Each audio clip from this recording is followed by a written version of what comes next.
السلام علیکم برادران اسلام،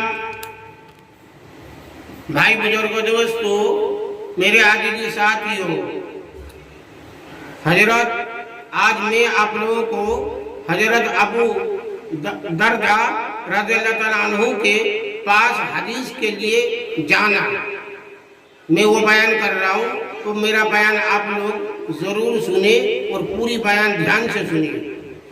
کثیر بن قیس رضی اللہ تعالیٰ عنہ کہتے ہیں کہ میں حضرت ابو دردہ رضوان اللہ عنہ کے پاس دمشق کی مسجد میں بیٹھا ہوا تھا۔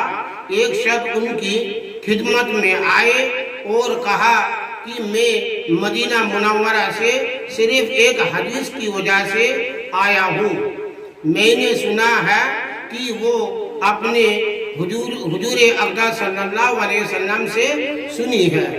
ابو دردہ رضی اللہ تعالیٰ عنہ نے پوچھا کوئی اور تجارتی کام تو نہیں تھا؟ انہوں نے کہا نہیں۔ ابو دردہ رضی اللہ تعالیٰ عنہ نے پھر پوچھا ایسی کوئی دوسری غرض تو نہ تھی؟ کہا نہیں، صرف حدیث ہی معلوم کرنے کے لیے آیا ہوں۔ ابو دردہ رضی اللہ تعالیٰ عنہ نے فرمایا کہ میں نے حضور صلی اللہ علیہ وسلم سے سنا ہے کہ جو شخص کوئی راستہ علم حاصل کرنے کے لیے چلتا ہے تو حق تعالیٰ شانہ اس کے لیے جنت کا راستہ سہل فرما دیتے ہیں، اور فرشتے اپنے پر طالب علم کی خوشنودی کے واسطے بچھا دیتے ہیں، اور طالب علم کے لیے آسمان زمین کے رہنے والے استغفار کرتے ہیں، حتیٰ کہ مچھلیاں جو پانی میں رہتی ہے وہ بھی استغفار کرتی ہے، اور عالم کی فضیلت عابد پر ایسی ہے جیسا کہ چاند کی فضیلت تمام ستاروں پر ہے، اور علماء انبیاء کے وارث ہے، اور انبیاء علیہ السلام کسی کو دینار یا وہ درہم کا وارث نہیں بناتے بلکہ علم کا وارث بناتے ہیں۔ جو شخص علم کو حاصل کرتا ہے وہ ایک بڑی دولت کو حاصل کرتا ہے۔ حضرت ابو دردہ رضی اللہ تعالیٰ عنہ فقہا صحابہ رضی اللہ تعالیٰ عنہ میں ہے، حکیم الامت کہلاتے ہیں۔ فرماتے ہیں کہ حضور صلی اللہ علیہ وسلم کی نبوت کے وقت میں تجارت کیا کرتا تھا۔ میں نے مسلمان ہونے کے بعد چاہا کہ تجارت اور عبادت دونوں کو جمع کروں، مگر دونوں اکٹھی نہ رہ سکی تو مجھے تجارت چھوڑنا پڑی۔ اب میرا دل یہ بھی گوارا نہیں کرتا کہ بالکل دروازے ہی پر دکان ہو جس کی وجہ سے ایک بھی نماز فوت نہ ہو، اور روزانہ 40 دینار کا نفع ہو، اور ان سب کو صدقہ کر دوں۔ کسی نے پوچھا ایسی تجارت سے کیوں خفا ہوئے کہ نماز بھی نہ جائے اور اتنا نفع روزانہ کا اللہ کے واسطے میں خرچ ہو، پھر پسند نہیں کرتے؟ فرمایا حساب تو دینا ہی پڑے گا۔ ابو دردہ رضی اللہ تعالیٰ عنہ یہ بھی فرماتے ہیں کہ مجھے موت سے محبت ہے، اپنے مولا سے ملاقات کے شوق میں، اور فقر سے محبت ہے، تواضع اور عجیزوں اور نرمی کے واسطے، اور بیماری سے محبت ہے، گناہ دھلنے کے واسطے۔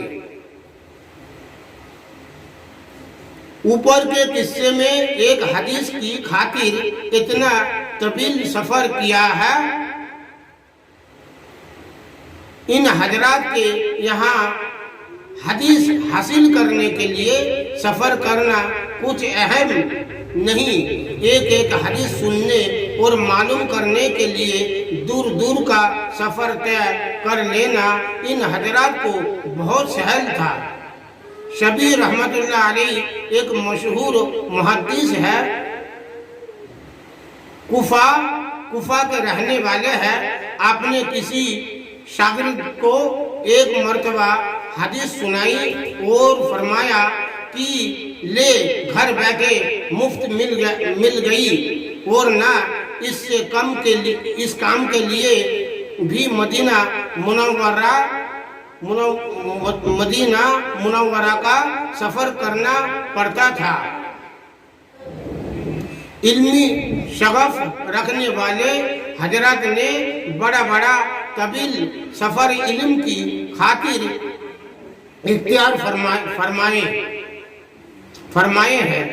سید ابن المسیب رحمت اللہ علیہ جو ایک مشہور تابعی ہے، کہتے ہیں کہ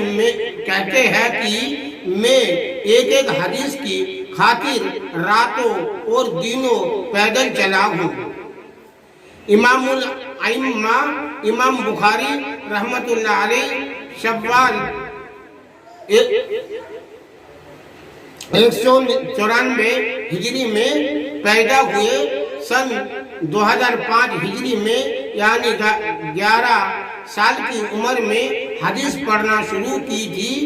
عبداللہ بن مبارک رحمت اللہ علیہ کی سب تصانیف بچپن میں ہی میں حفظ کر لی تھی۔ آپ نے شہر میں جتنی احادیث مل سکی ان کو حاصل کر لینے کے بعد 2016 ہجری میں سفر شروع کیا۔ والد کا انتقال ہو چکا تھا، اس وجہ سے یتیم تھے۔ والدہ سفر میں ساتھ تھی۔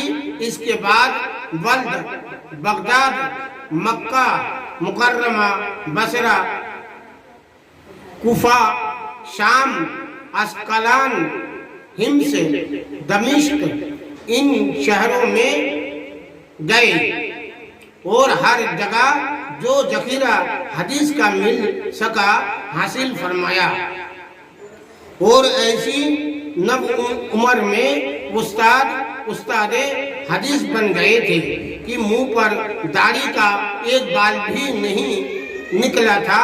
کہتے ہیں کہ میری 18 برس کی عمر تھی جب میں نے صحابہ رضی اللہ تعالیٰ عنہ اور تابعین کے فیصلے تصنیف کیے۔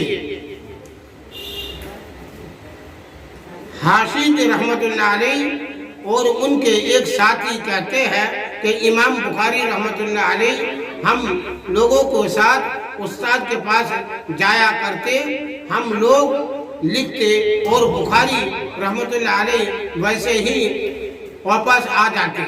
ہم نے کئی روز گزر جانے پر ان سے کہا کہ تم وقت جایا کرتے ہو، وہ چپ ہو گئے۔ جب کئی مرتبہ کہا تو کہنے لگے تم نے دکھ ہی کر دیا، لاؤ تم نے کیا لکھا۔ ہم نے اپنا مجموعہ احادیث نکالا جو 15,000 حدیثوں سے زیادہ مقدار میں تھا۔ انہوں نے اس سب کو حفظ سنا دیا، ہم دنگ رہ گئے۔